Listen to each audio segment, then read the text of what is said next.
that's the THX sound effect. Please do not copyright claim this video, THX, yes.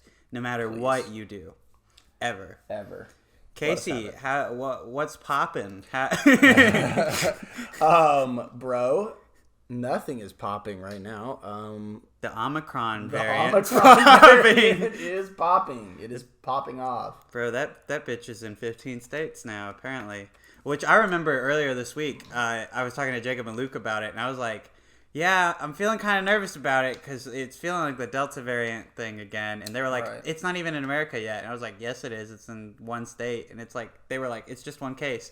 But then today they were like, so there's 15 states. And also Thanksgiving gave a lot of people COVID. Yeah. Like, damn it. Yeah, no, one of my coworkers at my job got COVID, and so I had to go get tested. Oh, shit. You get that swab in your nose? I got that swab, and it wasn't as bad as it's been before, but they were like, it's negative, and since you're vaccinated, you don't have to quarantine. And I'm like, okay, cool. I mean, I didn't think I got it either way, but because the coworker who got it, I don't think is vaxxed yet, so I was like, that would explain. That would make sense. But yeah, it's kind of worrying me because I'm like, man, I don't want to go into another semi lockdown. I don't want another like mask mandate bullshit. I'm so tired of it.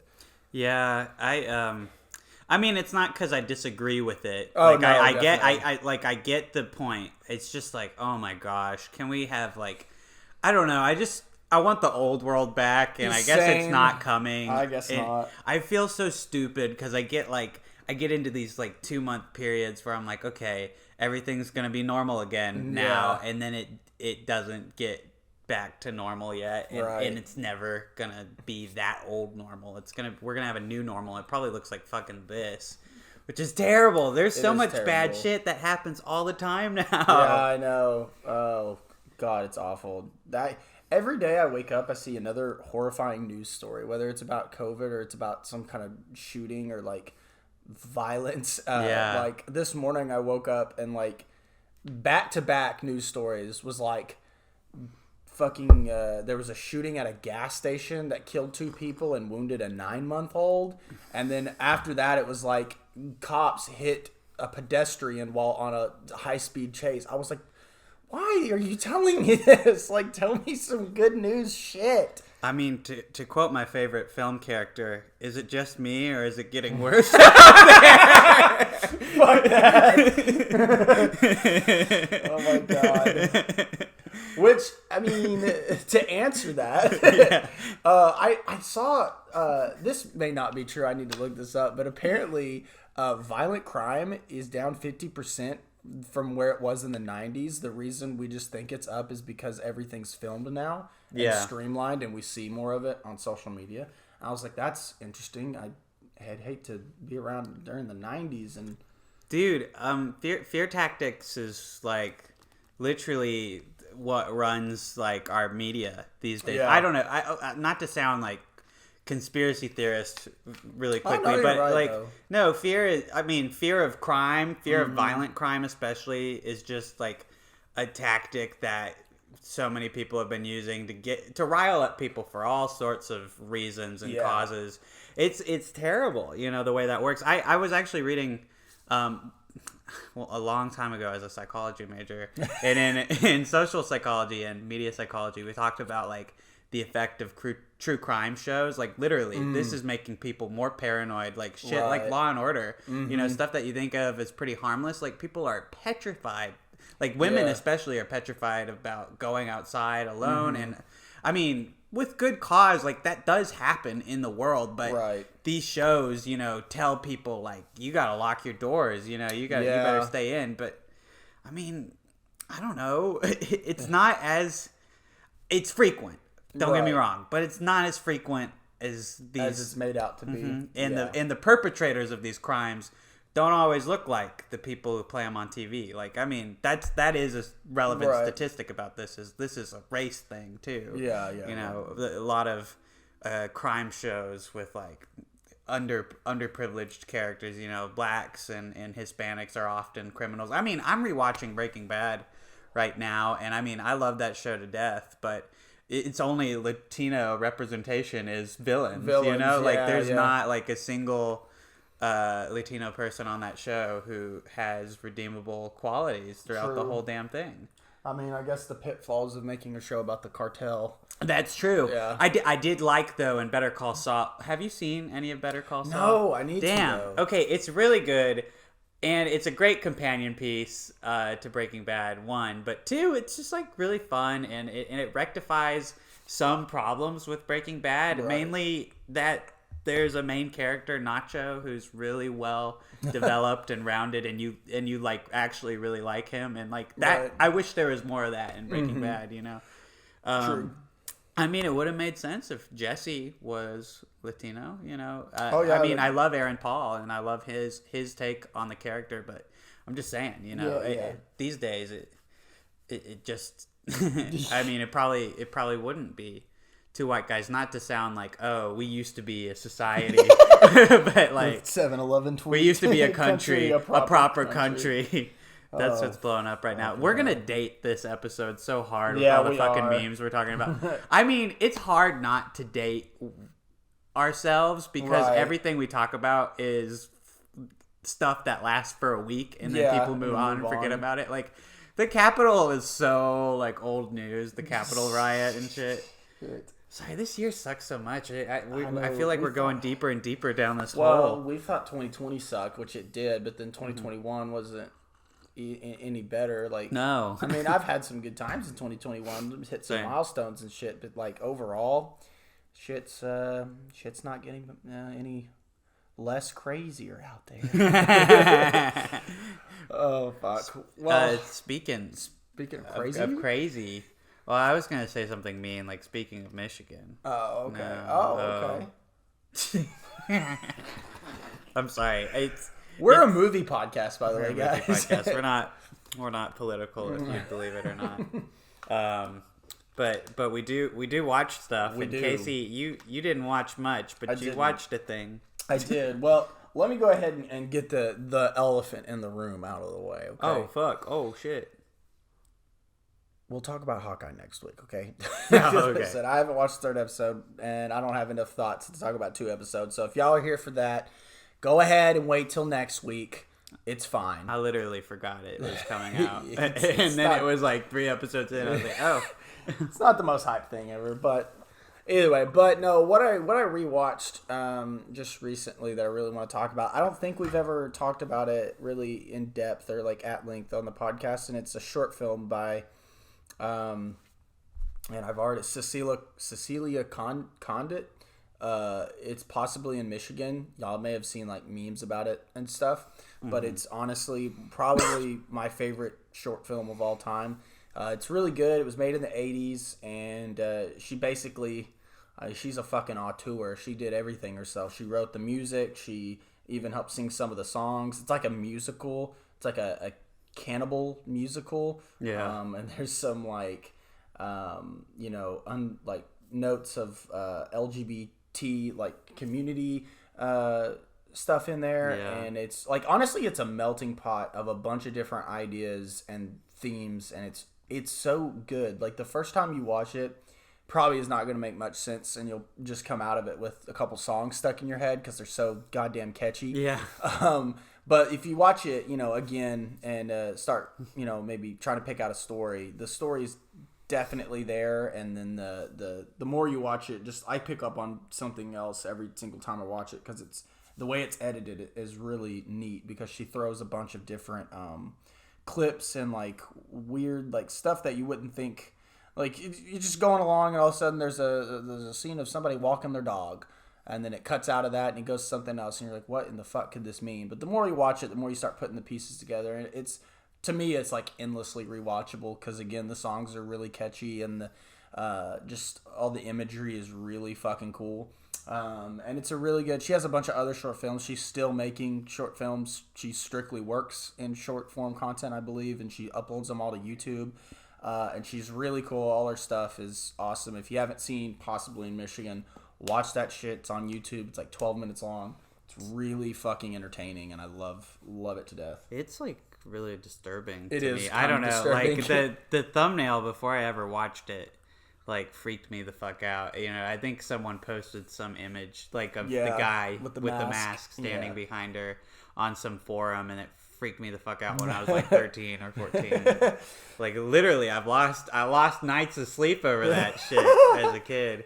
But I mean, as you watch it, you kind of get numb to like the horror elements, and you do see a really cool, like, just artsy fucking project. For sure, occurring. Like it's low budget, but but it's like visually striking still, and like I don't know, I really do love it.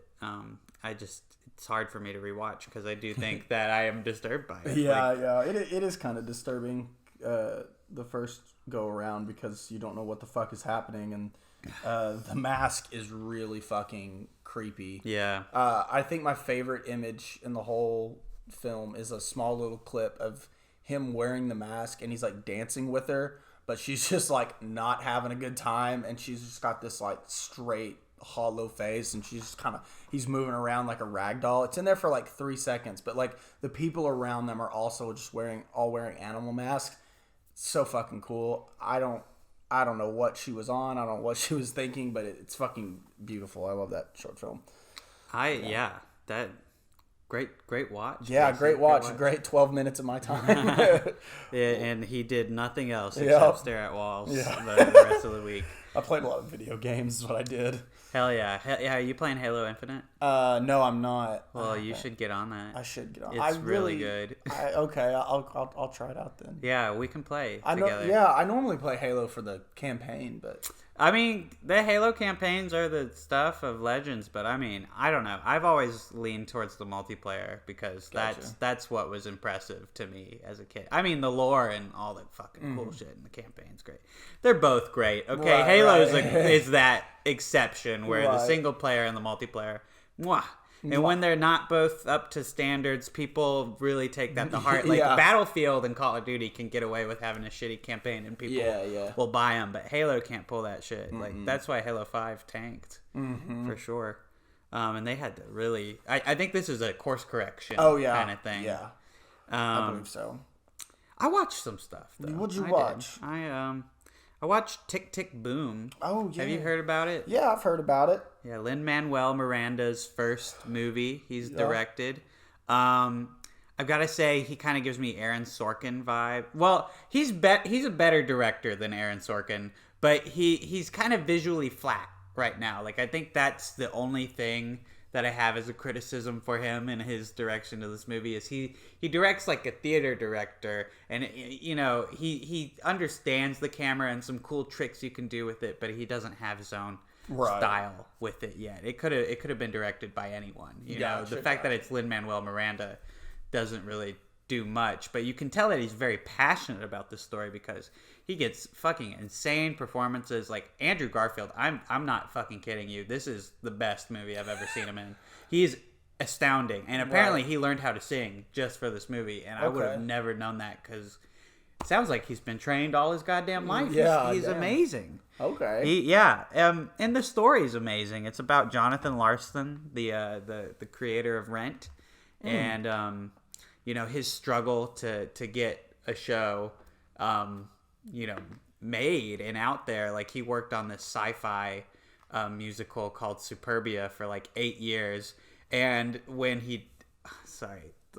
it's in the movie and it's kind of a spoiler for that. But I also think that it's important to understand some context when you go into it. It's like before he made Rent, which is one of the most successful musicals of all time, this guy was just, you know, not published, not seen. And I mean, a lot of underground music, I mean, a lot of Broadway composers really liked him, like Stephen Sondheim, but it didn't matter. He didn't have work out there yet. And when he did finally make work, he died before he got to see it become mega successful. Like, he died literally the day before Rent had its first public performance. It's fucking tragic. And so viewing the movie with that context, I mean, it's just fucking inspiring the way this guy lived his life. And, you know, it's just so genuine and rooted in real world problems. And I really loved it, actually. And I'm realizing just how much I loved it from talking about it a little bit more. Like, it's got to be probably up there with La La Land in terms of one of the best movie musicals to come out in a while. Okay, I mean, well, you got my interest now. not as good as La La Land. Right. Like, I mean, in terms of direction, because I think that Damien Chazelle did a much better job with the sets and the fucking cinematography. Yeah. La La Land's amazing. But yeah, I think that the songs and the storytelling are very genuine, and this puts something like fucking what's the P.T. Barnum one? Greatest Showman to fucking shame. Yeah. You know, this is what a movie musical is supposed to be like, not fucking Greatest Showman. fuck Greatest Showman. All my homies hate Greatest Showman. Dude, it seems like 2021 is the year of the musical theater kid, right? It really is. Yeah, I mean, I'm hearing West Side Story. Yeah, is Spielberg's best in a while. Is what I'm hearing. I'm like, okay. I've heard similar. This is cool. What? I'm saying what. This is that's cool. Yeah. Sorry, I thought you found something in your hand because you were fidgeting. I was fidgeting with my nail. Yeah. My bad. Sorry. You're good. I'm just shaming Casey for fidgeting on the show. Yeah, no, I've heard that too, and I'm really excited for it. Like, and genuinely, like, West Side Story is just such a entertaining musical. Like, it has it all, and it seems like a lot of passion is behind this project. My fear is it might be boring and not justify its existence from the original musical, which, I mean, that happens. You know? Yeah. Speaking of things that really justified their existence to me, I was very skeptical about the Netflix show Arcane. It's that League of Legends show. Right. And I've been a pretty... I mean, I'm off and on with League of Legends. Like, when I'm in, I'm all in. When I'm out, I'm like, fuck that game. It's so goddamn toxic. So when this show came out, I'm like, oh, Riot fucking toxic pieces of shit just came out with a new show. Fuck this show. But then people were like, oh my god, it's so good. It's so good. And I started watching it, and I was kind of jaded about it. I was like, this show's... It's not good. It's got Imagine Dragons as the opening. That's stupid. But I have to say, having finished the show, oh my god, Arcane has got to be one of the best animated properties to come out in the past, like, decade. Like, it's pretty incredible, and it's got such a fucking beautiful art style and so many creative action sequences. Like, it doesn't matter if you've ever played a game of League before in your life. This show stands on its own. Like, I think we have probably the finest video game adaptation ever made now in the form of Arcane, because it transcends being a video game adaptation, and it's just really fucking good. Like, steampunk, really. Which, I mean, that's another thing that sounds like it should be cringe, but it's great. It's like really good. Nobody's ever been able to get the steampunk aesthetic over into film that well, from what I can think of. I think Howl's Moving Castle is maybe the best representation of it currently. Yeah, because like Mortal Engines came out. I mean, Peter Jackson behind it, and it made $2 and bombed. It fucking bombed so bad. Which, to be fair, it's because everyone saw it looked like dog shit. Yeah. And from the reviews, it sounds like it was dog shit. I don't know. I never saw it. I didn't either. I didn't care to watch it. I didn't really. Yeah, I didn't have any excitement. Or Peter Jackson is really a name that it always sounds more impressive when you hear it, because you always go to Lord of the Rings and you think that's Peter Jackson. Or King Kong. But I need to rewatch King Kong. We have the DVD behind me, and I remember it is an epic. Like, it's epic. It's 3 hours long. Yes. Like, that shit's crazy. And Jack Black is in it, man. Yes, it's so good. In a dramatic performance. And he's good. He's good in it. Yes. I love it. I love King Kong. But... Yeah, so, I mean, Lord of the Rings and King Kong to a lesser extent.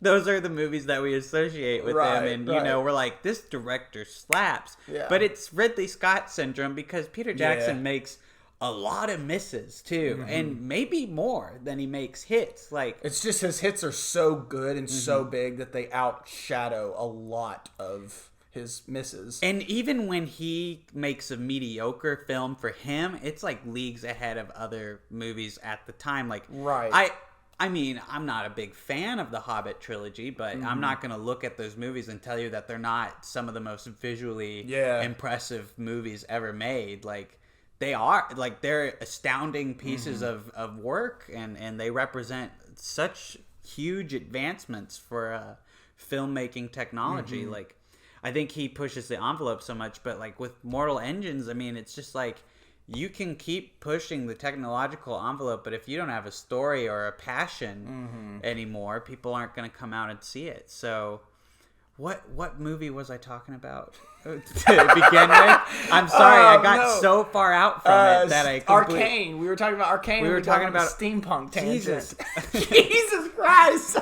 Well, oh my God. Speaking of Peter Jackson, though, this is a perfect segue into something else I watched. I've been watching the Beatles docu series, Get Back, and Peter Jackson remastered it and edited the footage. And it's incredible. This has got to be one of the best fucking music documentaries ever made, because it's behind the scenes with the Beatles. You're seeing the creative process. You're actually watching these people just sit down and casually like make the best songs ever made. There's a part where Paul is just like bored and like riffing, and in 2 minutes later he has one of the most famous and critically acclaimed songs ever, Get Back, written. He's all like, Get Back. Copyright. That's the closest I'll ever come. I think YouTube's definitely gotta flag this video. Gotta put that out there so I know that I have power. Yeah.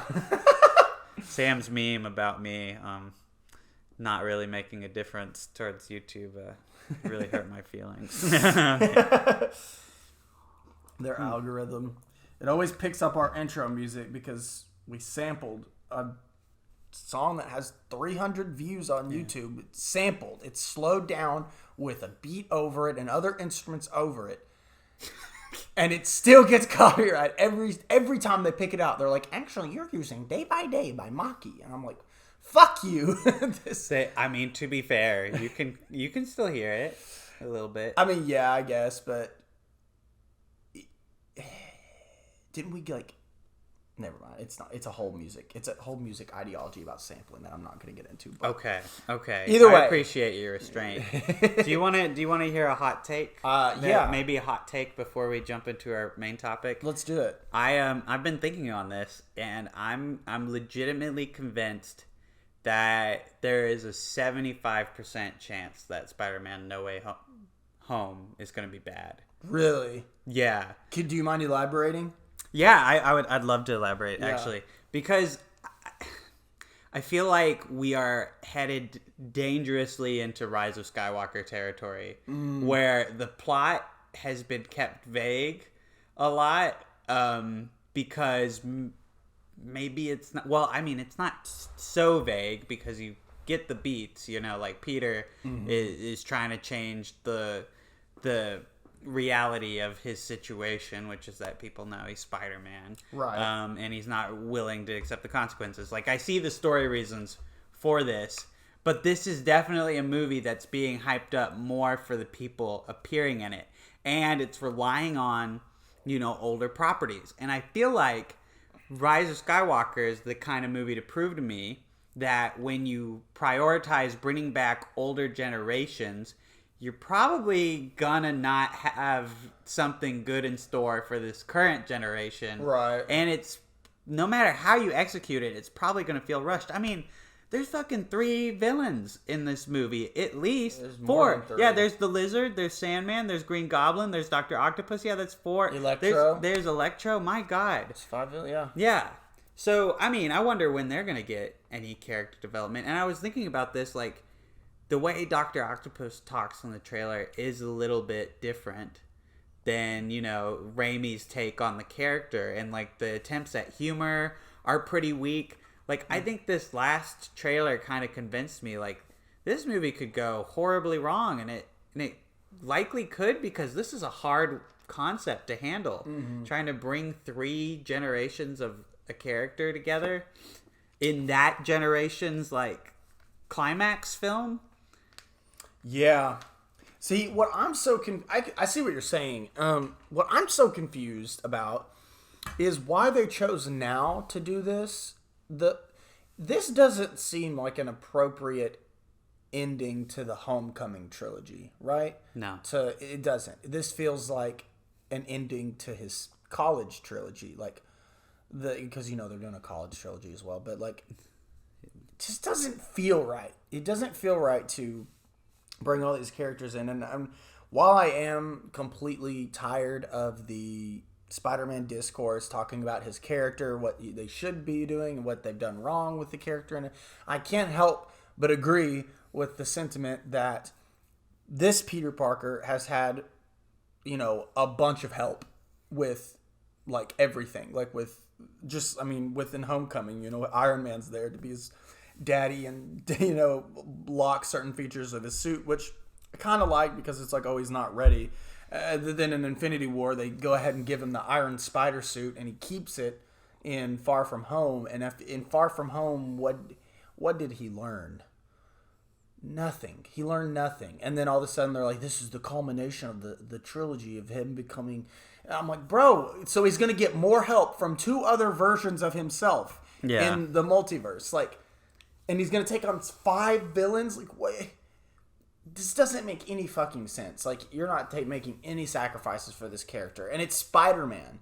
I feel like they took away all of the things that made Homecoming like a really solid Spider-Man movie. That it was self-contained for the most part. That it was focused on Peter and his personal relationships to his friends and to his aunt. I mean, I really dig that movie, and like the villain in that movie is great because he's like, for the most part, with Marvel you have to say for the most part, for the most part, the only villain in it. And he's given time to develop and really fucking shine. Like the Vulture in Spider-Man Homecoming is an awesome villain because he's like the center of attention. He's the spotlight.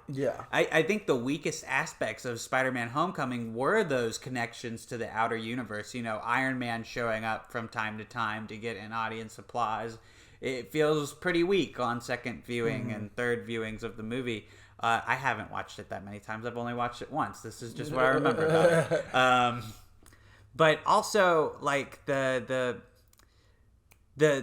side characters that they're setting up for sequels, the Avenger connections, it just always feels like the worst to me. Like Nick Fury in Far From Home, I felt the same way about. So, like, for me, I feel like the Spider-Man movie, the MCU Spider-Man movies are vessels to push the entire MCU narrative forward. Like in Homecoming, it was just to, for I think one of the post-credit scenes in there, it was like after, it was leading up into Infinity War, or I think, and they were like, we got to get his character right before Infinity War. And then Far From Home is just a setup for like the Skrull, the Secret Wars, and the multiverse. And now this, where we actually have the multiverse, is just a vessel into Doctor Strange and the Multiverse of Madness. Like, Spider-Man is clearly being used as setup movies. Like, if you want to know what's going to happen next in the MCU, watch a Spider-Man movie. But don't expect any character. And just don't expect these characters, these older generation characters, to be the same way you remembered them, probably. Because historically, new writers don't know how to write characters the way someone else did. Like, I feel like, Quicksilver showing up in WandaVision should set your expectation for what this multiverse shit looks like. Like, your favorite X-Men characters are probably not going to come back for a very long time. They're probably going to make brief cameos like that to get you kind of hype, and then they're not going to have anything done with them. There's no way in this movie, No Way Home, with like 5 villains in it, that you're going to get Dr. Octopus like developed into a state where you actually want to see his like arc resolved. It looks like the Green Goblin is just kind of shoved in there. Like, why are there no clips of him in the trailer? Either because they're all very spoilery, or because maybe he doesn't have that much great material to show off, I do appreciate its commitment to hiding the fact that Tobey Maguire and Andrew Garfield are most likely in it. And I mean, at this point, I think it would be crazy if they weren't, with how many leaks have cropped up. And as much as Marvel likes to hide secrets, they suck at hiding secrets. They do. Well, at Maybe this point, the fan it's base is just too crazy. damn hard. No, leakers are just too fucking good. Like, Game of Thrones, that fucking final season got the shit leaked out of it. Like, oh, really? people had the ending down to like this most certain of beats. Like, I read the last episode's summary. Like, okay, I'll clarify, since we always come back to shitting on season 8 of Game of Thrones somehow. I'll clarify that when I was watching season 8, it got to a point, I think it was after episode 4, where, you know, the shit with the dragon happens, that I was like, I don't fucking care anymore. This show is going down the shitter. Can I just confirm that it's going down the shitter? And I read, you know, the plot summaries for episode 5 and episode 6, and I was like, in print, this sounds terrible. Mm-hmm. This sounds awful. This show is going to end horribly. And then it happened on screen, and my hope was, you know, maybe I'll still be proven wrong. Maybe this will look great, and it won't be what it is. But it just confirms that the show really had gone off the fucking rails and was ending the way it was ending. Like, I mean, I'm not going to spoil season 8, but when I read the Bell thing online, I was like, no way. No way. No way, because that means that you've completely ruined this character if you're going with that. And I don't have that opinion often. Mm-hmm. I'm a very strong defender of, like, you know, Luke Skywalker in Last Jedi. You know, like, right. I don't think a character is so easily broken, but they broke. Mm-hmm. They broke my homie. I'll say that. They did. Speaking of breaking things, let's break the multiverse. Okay. Let's break the freaking multiverse. Which one more quick Spider-Man comment. Okay. Across the Spider-Verse looks dope. Oh yeah, definitely. And it's a part 1. It's a part 1. Yeah, let's go. That's interesting. Yeah. And I will gladly take. I will gladly consume all the Spider-Verse stuff. That is fucking awesome. Yeah. I'm excited. That is the one superhero movie that I will have genuine excitement for and stay optimistic about. You're right. Oh, and the Batman. Oh, I am optimistic about the Batman. So those two, when we bring them up, it is always going to be in a positive, optimistic light, and hopefully no leaks come out about those movies, because I actually want them to stay surprises. Yes. What was I going to say? Oh, but speaking of breaking things, before the break, I watched Netflix's Cowboy Bebop anime adaptation. It is getting a lot of negative backlash from a lot of the fandom and critics too, for being kind of a bloodless imitation of the original. And it was making me think about how a lot of studios make the pretty bold choice to adapt cartoons or anime into live action, and it doesn't go that well too often, but it happens anyway. It does. Just wanted to kind of talk about that process and you know, why people do that, and maybe some good examples of it. I do want to give my thoughts on Bebop really quick before we get into it. I know nothing about this. Yeah, Cowboy Bebop, I mean, right up there with Neon Genesis Evangelion, which I don't shut up about on this show, is probably my favorite anime of all time. It is so fucking cool. It's basically jazz. I mean, that's in the title of the show. It's bebop, a form of jazz, but that's how the show works. You know, it's got these surprisingly mature characters who are just struggling to get by, job to job, and you know, they're bounty hunters, which is such a dope fucking concept. And most of the episodes are episodic and self-contained, and then boom, it'll hit you like a plot episode. And when they did plot episodes, they would go off. But what was great about it is that the main plot was kind of always in the background, and it added to the themes of the show, like running away from your past and you know, avoiding the consequences of our actions or our fates, really.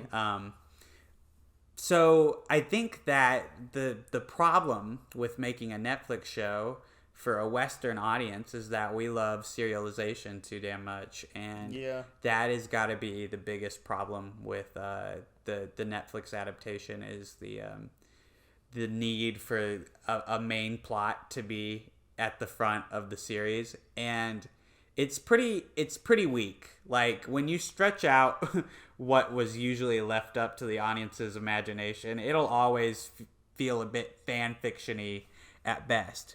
But I think that's what maybe makes me like this show, is that it feels like one big fan production. And I don't think it's trying to be a replacement for Cowboy Bebop. I think it's just supposed to be, you know, some American fans saying, like, we really love this show and we'd like to make, you know, our own spin on it. Like, it feels like that Spider-Man Lotus fan film thing coming out, you know? Like, it feels cool to see these characters again, and it feels cool to get kind of remixed stories on the old take. Like, the anime is obviously going to always be better, and, you know, like, justifiably, I can't say that this show ever proves that it's worth existing, because it will always be inferior to the anime.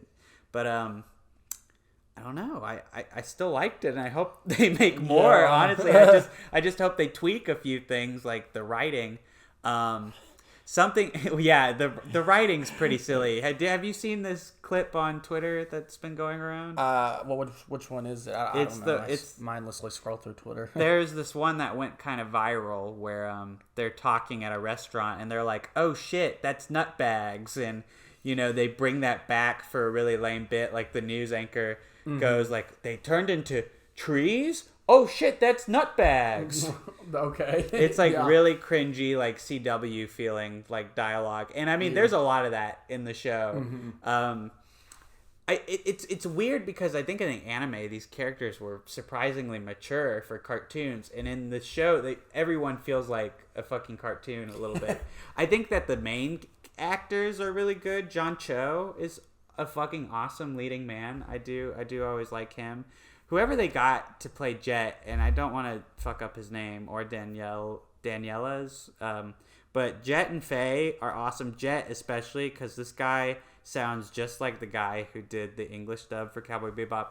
Anyway, I'm gonna shut up about Cowboy Bebop. I really love it, and it meant a lot to me that this project was coming out. And after having seen it, I get where diehard fans are coming from when they say it's shit, but I like it. Right, yeah. But most of the time with cartoon adaptations, I do not like. I mean, can you even think of one off the top of your head? A cartoon live action? I do. It's Scooby-Doo. You like the Scooby-Doo movies. I love the live action. The James Gunn written, you know, Scooby-Doo and Scooby-Doo, the Spooky Island one or whatever, and Scooby-Doo 2 Monsters Unleashed. That shit goes way harder than it needs to, okay?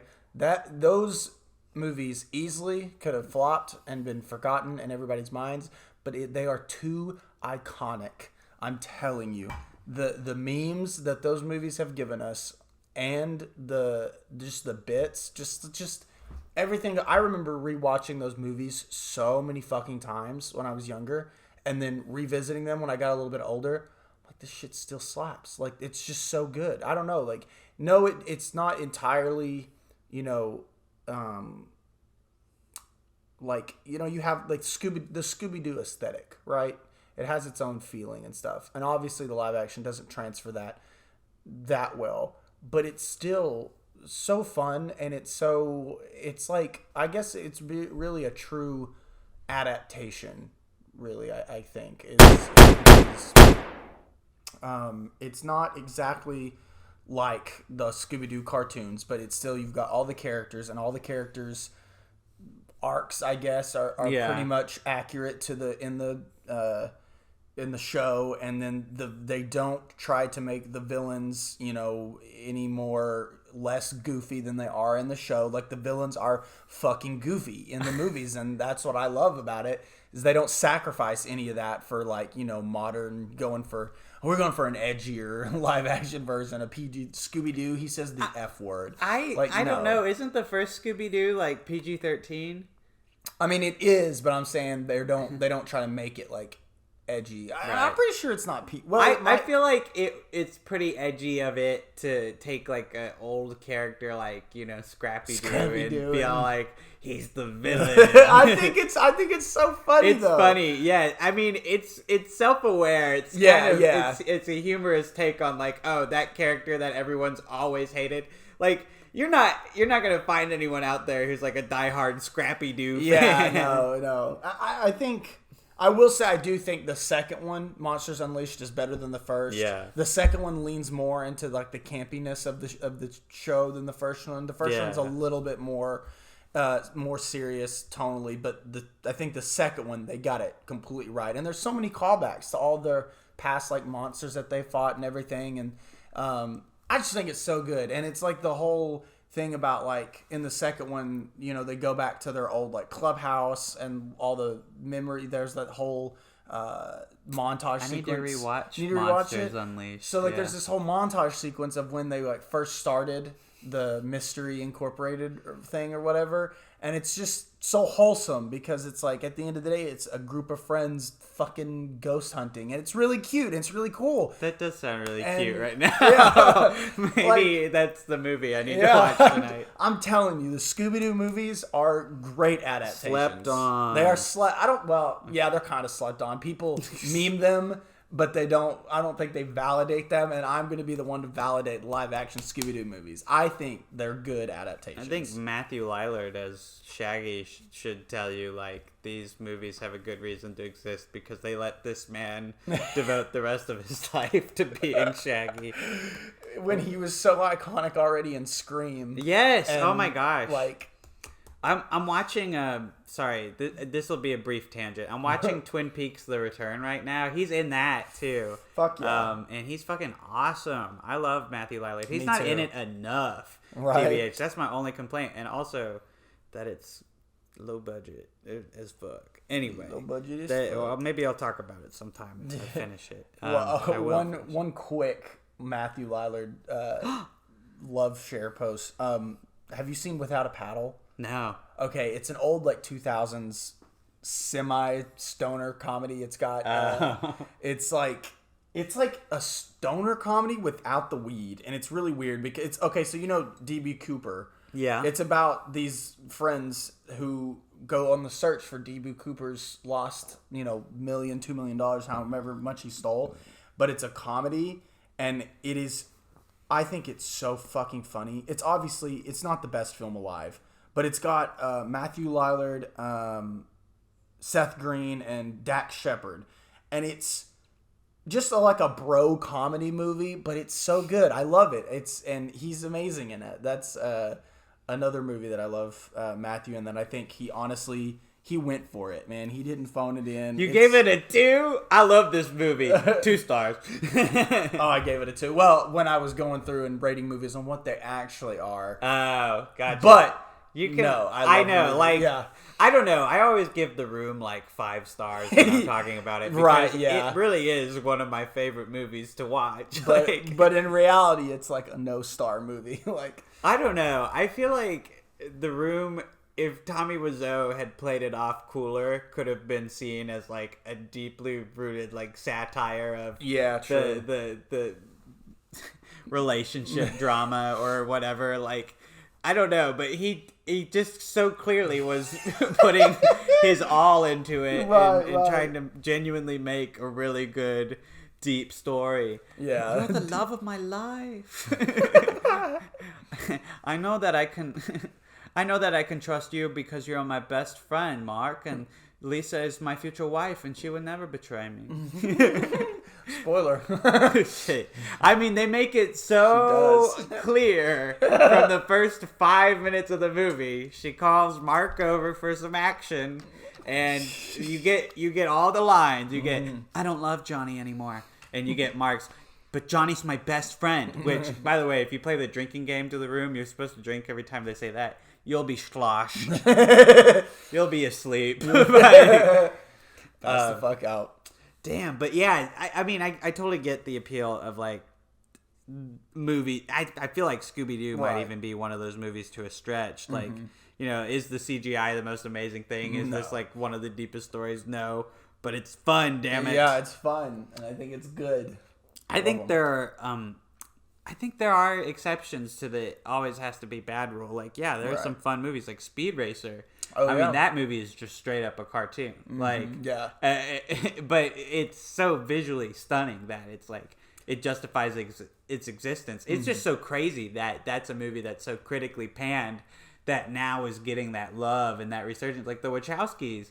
I mean, people are waking up and going like, maybe they're just ahead of their time in their filmmaking. I don't know if that'll happen for Jupiter Ascending. I also never saw it, but I heard it's pretty bad. Jupiter Ascending's dog water. Yeah, but, I feel like it must again, be visually, Matrix sequel quality, which I feel like we're all collectively forgetting that the Matrix sequels like sucked. And we're getting really hyped for 4. Like I'm getting hyped for 4. Yeah, don't get me wrong, but I keep seeing a bunch of like film people saying like out of respect for Lana Wachowski, we're waiting to do our top 10 of the year until it comes out, because I mean they strike a chord with certain film buffs. The Wachowskis do, like they are, like you said, like they're ahead of their time, I think. And definitely The Matrix was one of those films that, I mean, have you ever heard the story of, we're getting off on so many tangents, but I mean, I know, I love it. We were gone for a week. But did you ever hear the story about how Will Smith turned down the role in The Matrix? Yeah, he went for a Wild Wild West instead. Yeah, because he said when the Wachowskis pitched him, he said you could barely understand what they were saying because they were so into it. They weren't even telling him the story. They were explaining to him like the physics and the actual well, they were like, so, you know, the one shot when the famous Matrix shots where he dodges the bullets, they're like, so, you know, when like you did, and they were just like acting this out, and he just thought they were absolutely insane. So he like passed up. He's like, I didn't know what the fuck they were talking about. He said, I thought this was going to absolutely bomb because they were so passionate about what they had like written up and stuff. But I feel like that's gotta be one of the coolest alternate realities out there. Will Smith in The Matrix. That's gotta be fucking awesome. A movie fucks probably but somewhere. Apparently, from what I've heard though, with that version, if that had happened, they would have made Morpheus like a white man. Like for some reason, it really mattered that Neo's and Morpheus's races be different. I don't understand why that has to. Maybe they were going for a race theme that didn't quite. I do like the dynamic in The Matrix as it is, with Morpheus being more of a mentor to Neo, because I feel like a lot of the times it's like, oh, white man is able to teach black man how to like have agency, but in this case it's Neo being taught agency by Morpheus. Right. Although I do now see that the other flaw in The Matrix, though, is like the savior narrative in general. Like, I don't think that it really works in the series as a whole. Like, I think it's fun in the first movie, but by the time you get to the second and third movie where Neo does become more of like a Christ figure, it's like, I don't love this as much, actually. Which is why it's really brave for the Almighty movies to cast a black man as God. I thought that was cool. Yeah. Morgan Freeman as God. That's best portrayal of God choice. Ever.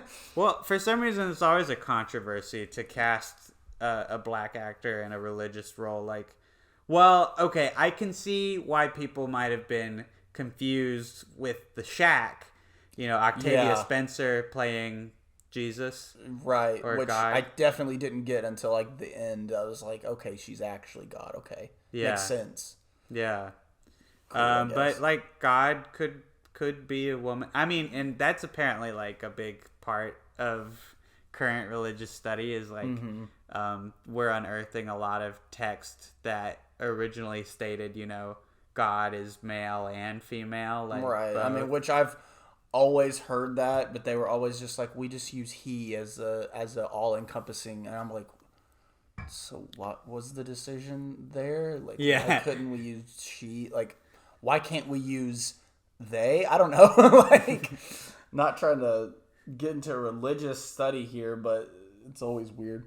It's always lean towards men. You know, they get all the perks in the religions. Oh, anyway, speaking of fun adaptations, like religious texts. There's religious texts in cartoons when people make movies out of them. Wow. So, obviously, you know that we got to talk about Ben 10 Race Against Time. The best live action. No. No, I do always think it's silly when Cartoon Network would adapt one of their shows into like a live action movie. Like, that shit never works. I have no doubt that the Powerpuff Girls show is gonna fucking suck. Dude, did you see the leaked script? I did when they had to when they canceled the pilot, or no, they retooled it. Because it was so fucking bad. I read some of it and I was like, this is god awful. Yeah, it feels like Diablo Cody is like still a 2000s writer and thinks like that's the level of like feminism we're on, like Lena Dunham's like girls type of shit. Yeah, the CW is stuck in the 2000s, okay? I don't watch any of this shit. I saw like a glimpse of The Flash the other day. Same. Fucking wow. Like, if people are watching at this point, they must be really disappointed. I saw a clip that was supposed to be good, and I was still like, if this is what y'all consider GOAT status for this series, then this is fucking abysmal. This is awful. Yeah, like, I mean, I enjoyed season 1 of The Flash, but it's pretty cheap television. It's not that great. Yeah. And now it's like devolved even more. Like Riverdale, all of these shows are so fucking soap opera-y and garbage. There's Kennedy. She's probably gonna make a big grand entrance through the window. Hey Kennedy, we're waving to Kennedy. Hi. She's at the house now. Okay, so a lot of stuff happened off microphone. Casey got shot. I did. His pancreas is hurting. Yep. So I don't know how this is gonna go from here. I'm gonna power through. But we're gonna try and find the topic again. We found that in this episode it's hard to talk about a cartoon adaptation for more than like 3 seconds, because usually it's like, oh yeah, Tom and Jerry from 2021, that sucked. Yeah. Yeah. I guess I want to talk about the merit of like even adapting a cartoon. Like, I wonder what people hope to accomplish taking this very stylistic medium and copying it into live action. Like, it's always going to look cheap, and it's always going to look like, you know, some kind of fan film, really. Really, I don't understand it because, I mean, well, I'm surprised we haven't mentioned this up until now, but Disney's live action remakes of their animated their stuff. Cartoons. I mean, it's foolish. It is. It's foolish, Mark. No, but why would they do that? Stupid idiots. I was talking to somebody the other day about The Lion King. I'm like, The Lion King is not even really a live action remake, because what they did is they went into the fucking African desert and they got 3 hours worth of green screen plates, and that's all they fucking did. And then they went back and they animated everything else in CG. All the little animals are 3D animation. Yeah. You know? So none of it's fucking real. I mean, what live action? I mean, what does that even fucking mean at this point? Because, and you think about like the Smurfs live action, like the Smurfs is a cartoon, and the only thing they made live action was the humans. The Smurfs Neil Patrick Harris. Yeah, the Smurfs are still fucking animated. So what is the point? Yeah. I've never understood it.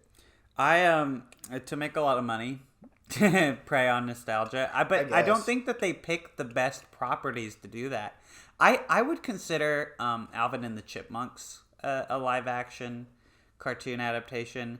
I mean, like, it's always, it feels like formulaic almost, the way that these movies like cast like one big celebrity to attract attention.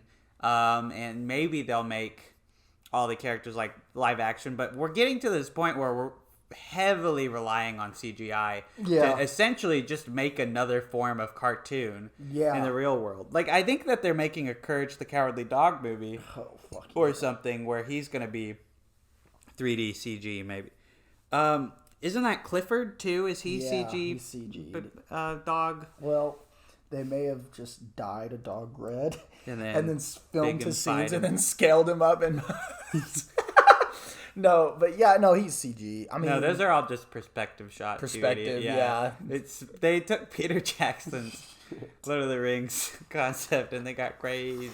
Bringing it full circle here. Yeah, it's practical. It's all practical effects, dipshit. It's just forced perspective. I would be way apt to go out and see Clifford in the theater. It really was just perspective.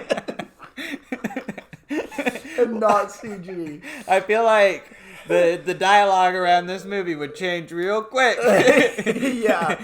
It's like, oh, by the way, I don't know if you know this, but it's all practical effects. It's forced perspective. Holy shit! Yeah. This should be up for an Oscar. Criterion release This for is Clifford brilliant. the Big Red Dog? Oh my fuck. Yeah. I don't know. I mean, what are some live action adaptations that you think actually have merit, that are actually exceed the point, of it just, it's real now. My gosh, I don't know. Like, I don't know if there is a movie that adapts like a cartoon like this that's really earned its merit. I mean, granted, I haven't seen something like Paddington. Oh yeah, Paddington. Anything. I forgot. Yeah, I think it earns it. Paddington's good. Yeah, Paddington's good. I just don't know what makes it like what told you that it needed to be live action. Like, right. What about it needed to be live action if there's still a cartoon bear running around? I've got it. Flintstones with John Goodman. Yeah, there's 2 of those, so it has to be good. I used to watch it a lot as a kid, but like, what the fuck is the point in doing a Flintstones? Like, I guess you can ask that for pretty much anything, but like, I don't know. Fucking Flintstones go to Las Vegas. Damn. Yeah, there's not a lot of great ones popping up. Like Rocky and Bullwinkle. Like, why the fuck would they do that? Yeah. That Garfield by Joel Cohen. Yeah, love Garfield. Man, I'm not seeing a lot of good examples right now. What about Detective Pikachu? What do you think about that, huh? I never saw it. It's garbage. It's absolutely god awful. I saw Sonic. Did you ever see Sonic? That's a damn shame. I can't bring myself. Big AAA movie coming out next year. Idris Elba is Knuckles. Get ready. You aren't. You won't. You won't get ready in time for this. You could not possibly prepare. Knuckles is going to be so fucking hot and sexy. I just can't.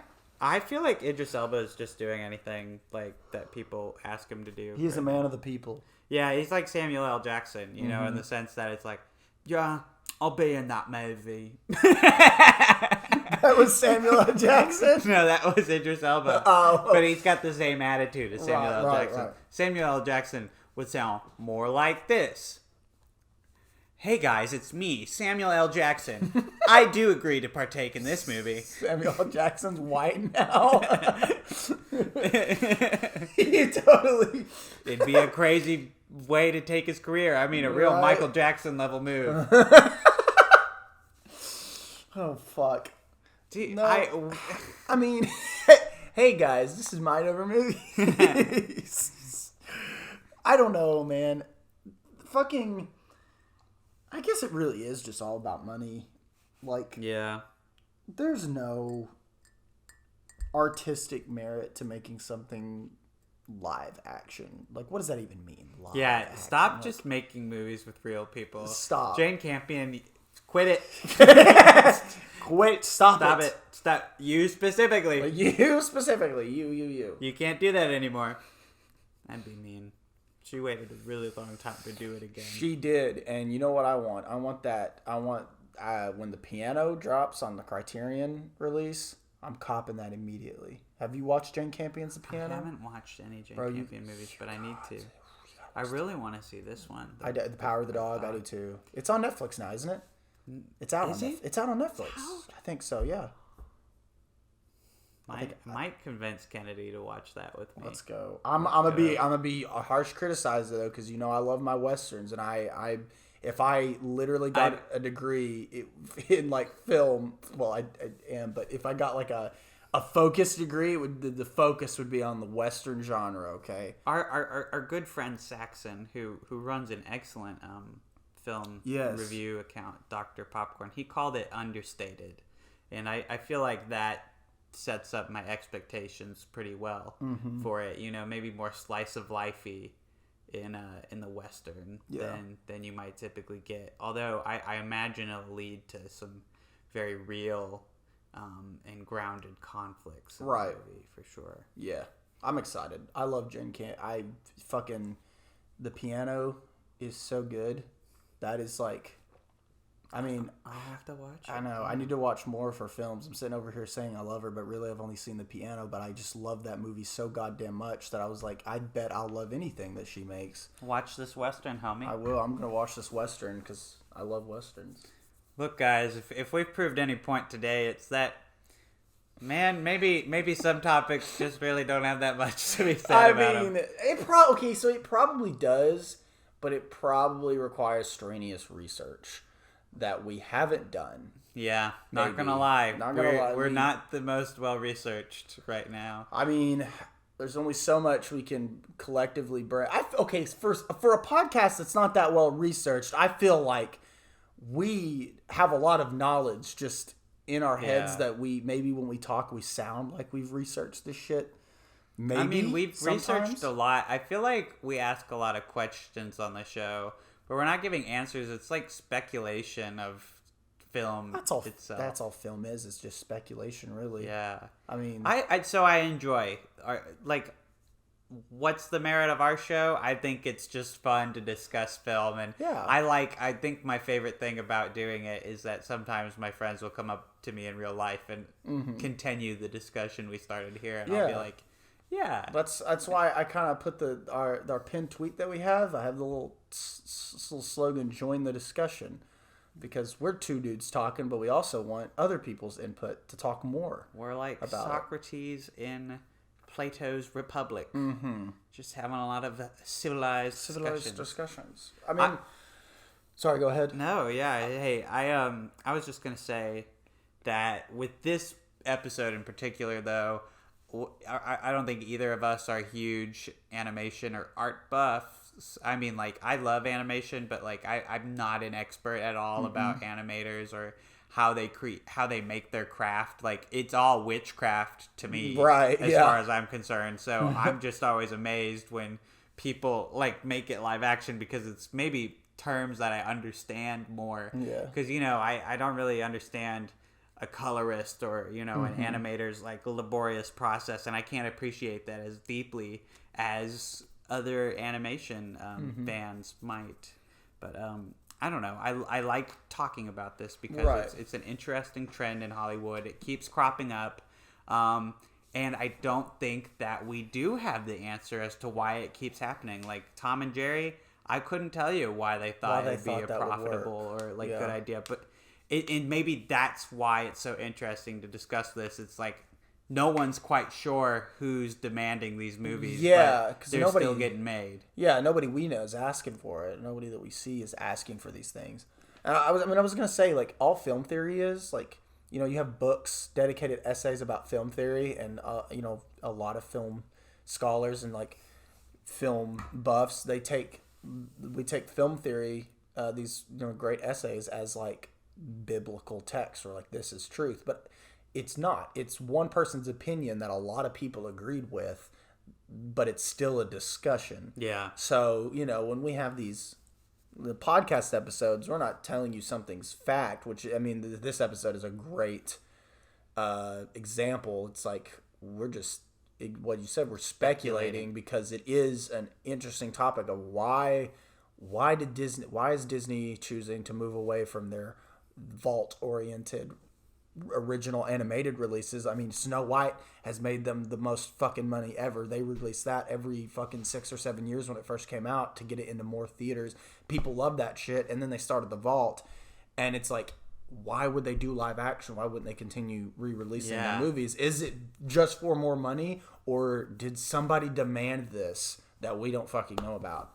because I sure as hell in a million years would have never asked for a live action Tom and Jerry movie. But I feel like what it all boils down to, this is my speculation anyway, what it boils down to for the most part is film rights. Like, if you don't make something with these characters for long enough, you know, this shit falls into someone else's hand. And I guess studios really do get a sense of, I need this to pay back the investment I made into it. Like, if you buy the film rights to Tom and Jerry, I guess you feel obligated to make a movie about it if you're about to lose the rights, because you want to try and at least get a profit out of it. And a lot of these feel like really last-ditch efforts. Like, Tom and Jerry, especially this year, like, pretty weak SNL cast member picks, like, and celebrities to, like, fill this movie.